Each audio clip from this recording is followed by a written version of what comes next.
तो आज हम लोग जो एक्चुअली जजमेंट्स के ऊपर सीख रहे थे कि अगर सब लोग को याद है, हम लोग ने हिब्रूज का अ, एक पोर्शन से लिया था कि शुरुआत की जो बातें हैं, विश्वास में शुरुआत की बातें हैं जो हर एक विश्वासी को सीखनी चाहिए, जैसे पश्चाताप, विश्वास, बपतिस्मा, ठीक है, हाथ रखना। तो उसमें इटर्नल जजमेंट मतलब कि शाश्वत काल की न्याय, उसके बारे में हम लोग सीख रहे हैं अभी। कोई भी बताएगा पहला हम लोग ने कौन सा जजमेंट्स के बारे में अभी तक बात किया है? जजमेंट। हम्म।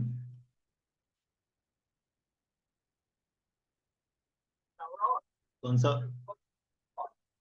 3 जजमेंट पुराना। शैतान का जजमेंट, यस। सेकंड नूह का जजमेंट, हम्म। और थर्ड सदम और मोजा का जजमेंट। यस बात, बराबर है। तो अभी हम लोग ने जो सीखा है अभी तक वो है पास्ट जजमेंट्स जो हो चुकी है। अभी जो हम लोग सीखेंगे वो है फ्यूचर जजमेंट्स, मतलब कि आने वाला न्याय का बारे में सीखेंगे। तो सबसे पहले हम लोग सीखेंगे कि विश्वासियों का न्याय, आपको लगता है विश्वासियों का न्याय होगा? यस यस यस यस होगा। होगा। लेकिन ये विश्वासियों का न्याय कौन सा होगा? क्योंकि हम लोग को पाप के लिए हमारा न्याय नहीं होगा, लेकिन हम लोग कैसे रहे हैं प्रभु में, प्रभु के द्वारा हम लोग ने क्या क्या किया, उसका जजमेंट होगा। इसका समय क्या है, ये जजमेंट कब होगा? ये जो न्याय है, देखो, परमेश्वर का जब आने का समय आएगा ना, उसी वक्त होगा। एक साथ हो जाएगा ऐसा नहीं है। लूका 14 देखेंगे, लूका 14 12 से 14 देखेंगे।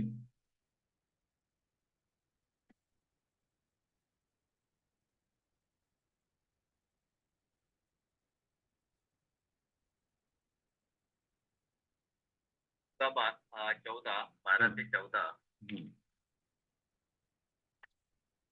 नमस्कार जी।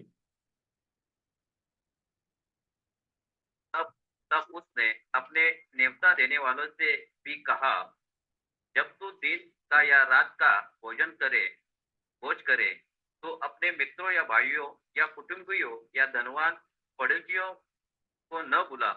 कहीं ऐसा न हो कि वे भी तुझे नेवता दे और तेरा बदला हो जाए।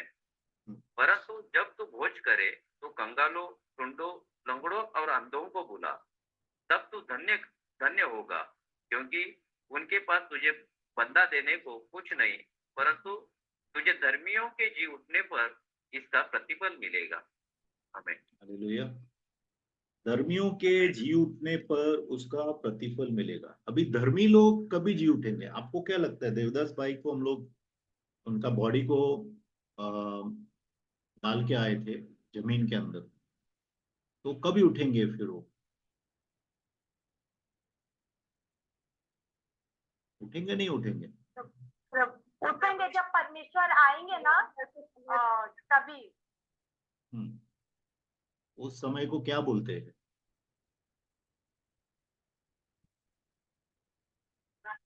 रैप्चर, उड़ान, रैप्चर, बराबर।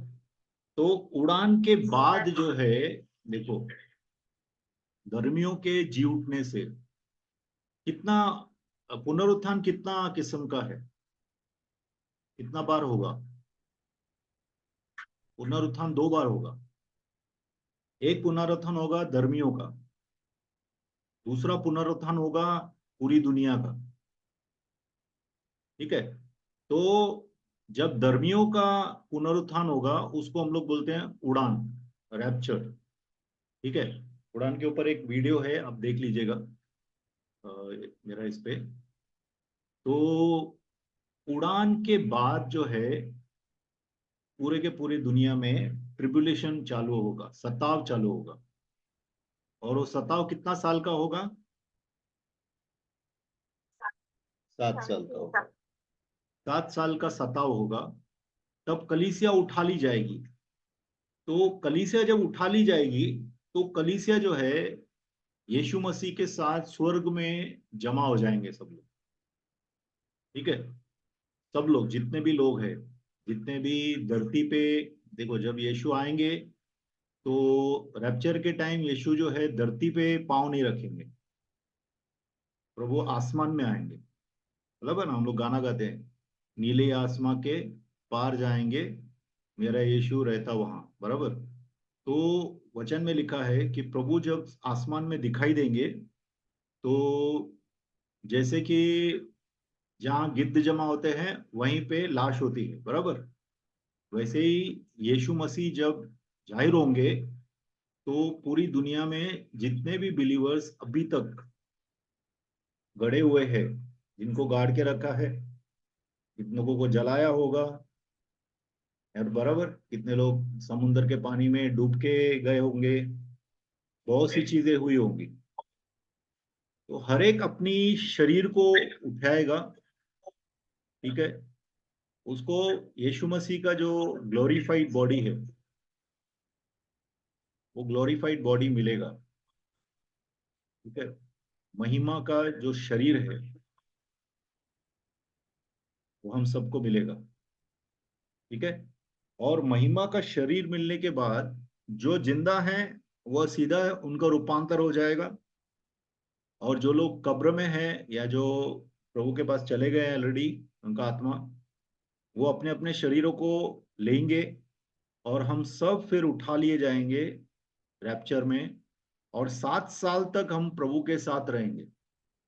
और वो 7 साल धरती पे, 7 साल आसमान में कितना, हम लोग को पता नहीं है। ठीक है, तो ये 7 साल जो है, आई थिंक पास्टर साजी, if you mute it it will be okay. तो ये 7 साल जो हम लोग रहेंगे प्रभु के साथ, तो प्रभु के सामने हम लोग का न्याय होगा। उसको बोलते हैं जजमेंट सीट ऑफ क्राइस्ट। यीशु के न्याय के तख्त के सामने हम सब खड़े रहेंगे। उसको ग्रीक में बेमा बोलते हैं, बेमा। ठीक है, बेमा, बीमा नहीं, बेमा। तो इसमें कौन कौन होगा, और ये कभी होगा? रैप्चर के बाद होगा। जगह कौन सी होगी जजमेंट की? कौन सी होगी, बोलिए सब लोग, कहाँ होगी जजमेंट? ये न्याय कहाँ होगा? स्वर्ग में होगा, बराबर। 1 थिस्सलुनी 4:17 निकालेंगे। 1 थिस्सलुनी 4:17।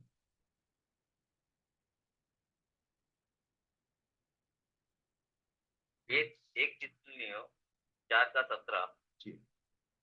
तब हम जो जीवित और बचे रहेंगे उनके साथ बातों पर उठा लिए जाएंगे कि हवा में प्रभु से मिले, और इस रीति से हम सदा प्रभु के साथ रहेंगे। आमीन। आमीन। उसके बाद प्रभु से कभी अपन, अभी हम लोग आउट ऑफ बॉडी है, इन द बॉडी है, और प्रभु से दूर है, लेकिन जब हमें ग्लोरीफाइड महिमा के शरीर मिलेंगे तो हम हमेशा यीशु के साथ रहेंगे। और ये जो इसमें पार्टिसिपेंट्स कौन है? यीशु के जे सामने जो खड़े रहेंगे, जिनका न्याय होगा, वो सब बिलीवर्स हैं। सब बिलीवर्स, सब किस्म के, हर एक किस्म के बिलीवर, पेंटिकॉस्टल है, बैप्टिस्ट है, लूथरन है, ठीक है, मैथोडिस्ट है, पुराने बिलीवर्स, नए बिलीवर्स, पूरे सब एजिस के, हर एक युग के विश्वासी प्रभु के सामने खड़े रहेंगे। तो आपको वहां पे सब मिलेंगे, टोजर मिलेगा, वॉचमैन नहीं मिलेगा, साधु सुंदर सिंह मिलेंगे, भक्त सिंह मिलेंगे, अब्राहम मिलेंगे, सब लोग मिलेंगे। सब के सब, हर एक युग के जो बिलीवर्स हैं, और उनका कोई भी स्पिरिचुअल स्टेट होने दो। देखो, बिलीवर का भी, विश्वासी का भी जो है एक आत्मिक स्थिति रहती है। हर एक सेम स्थिति में नहीं है अभी। ये कोई घमंड की बात नहीं है। कितने लोग परमेश्वर के से ज्यादा करीबी रिश्ता रखते हैं, कितने लोग परमेश्वर से दूर का रिश्ता रखते हैं। कितने लोग बोर्न अगेन होते हैं, लेकिन आत्मिक चीजों में कितने लोगों को प्यास नहीं होती है। वो लोग अपने जीवन में ज्यादा खुश रहते हैं। दुनिया के जीवन को वो लोग दुनिया के जीवन में चलते हैं, प्रभु में भी रहते हैं। ठीक है, तो बचाए गए हैं वो। लेकिन जैसे प्रभु के साथ वो लोग को होना चाहिए, देखो परमेश्वर ने हमारी प्रगति का समय भी रखा है और उसने पूरा इंतजाम करके रखा है कि हम आत्मिक उन्नति कैसे करें। वे कितने लोग बोलते हैं कि मेरे लिए प्रार्थना करो कि मैं आत्मिक उन्नति करूं। ठीक है, तो आत्मिक उन्नति परमेश्वर ने ऑलरेडी हम लोग के लिए रखी है। जैसा एक माँ रहती है या एक पिताजी रहता है, तो उसको पता है कि उसके बच्चे को कब क्या देना है, कौन सा ट्रेनिंग देना है। बराबर, प्रभु हमारे लिए बहुत सी परिस्थितियां पैदा करता है ताकि हम परमेश्वर के जैसे बनते जाएं। ठीक है, अभी अगर आप देखेंगे यहाँ पे जो बिलीवर्स का न्याय है, थोड़े से वचन देख लेंगे अपन, तो उससे मालूम पड़ेगा कि बिलीवर्स का जो, देखो ये बहुत इंपॉर्टेंट बात है हमारे लिए, है कि नहीं? कि अगर हमारा न्याय होने वाला है तो हम लोग को पता होना चाहिए कि कौन सा न्याय में क्या होने वाला है। जैसा फॉर एग्जाम्पल, अगर किसी को एग्जाम देना है तो एग्जाम पेपर में क्या क्या क्वेश्चन आएंगे वो हम लोग को पहले ही मालूम रहेगा, तो हम लोग उसकी तैयारी अच्छी तरह से कर सकेंगे। तो वैसा ही जो है, हमारा न्याय कैसे होगा, कुछ वचन अपन देखेंगे। रोमियो 14:10 से लेके 12।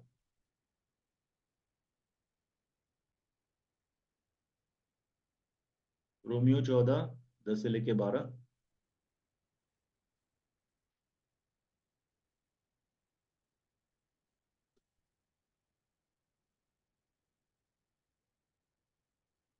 को भी मिला तो पढ़ सकते हैं। रोमियो 14, क्या बोले पास्टर? 10 से लेके 14 का 12। कितना? 10 से 12, हाँ। तू रोमियो अपने 14। भाई पर क्यों दोष लगाता है, हम्म, या तू फिर क्यों अपने भाई को तुच्छ जानता है? हम्म, हम सब के सब परमेश्वर के न्याय सिंहासन के सामने खड़े होंगे, हम्म, क्योंकि लिखा है, प्रभु कहता है, मेरे जीवन की सौगंध कि हर एक घुटना मेरे सामने टिकेगा और हर एक जीव परमेश्वर को अंगीकार करेगा। इसलिए हम में से हम परमेश्वर को अपना अपना लेख देंगे। आगे। और अतः आगे को हम एक दूसरे पर दोष ना लगाए, पर तुम यह जान लो कि कोई अपने भाई के सामने ठेस या ठोकर खाने का कारण ना रखे। मैं जानता हूँ और प्रभु यीशु में मुझे निश्चित हुआ है कि कोई वस्तु अपने आप से अशुद्ध नहीं, परंतु जो उसको अशुद्ध समझता है उसके लिए अशुद्ध है। बस, अभी देखिए, इसमें एक चीज बताई जा रही है, वो है कि अगर हम लोग जज नहीं करेंगे, देखो जज करने वाला, हमारा पर्चा जो है, एग्जाम का पर्चा कौन चेक करता है? टीचर। टीचर। टीचर। तो हमारा न्याय कौन करने वाला है? यीशु मसीह। यीशु मसीह।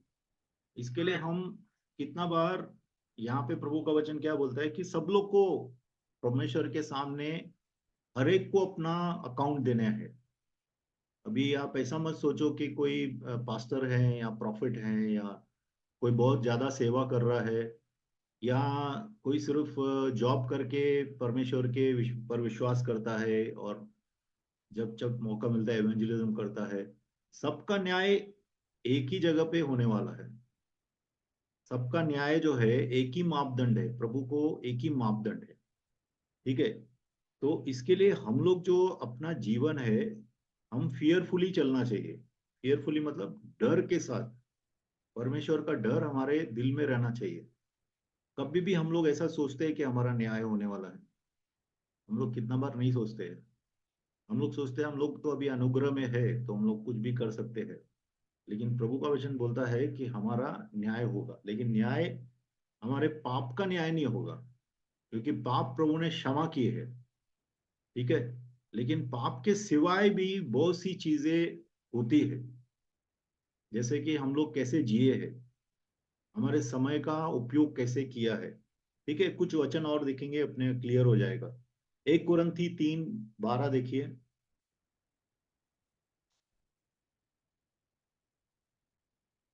1 कुरिन्थी आगे 3:12।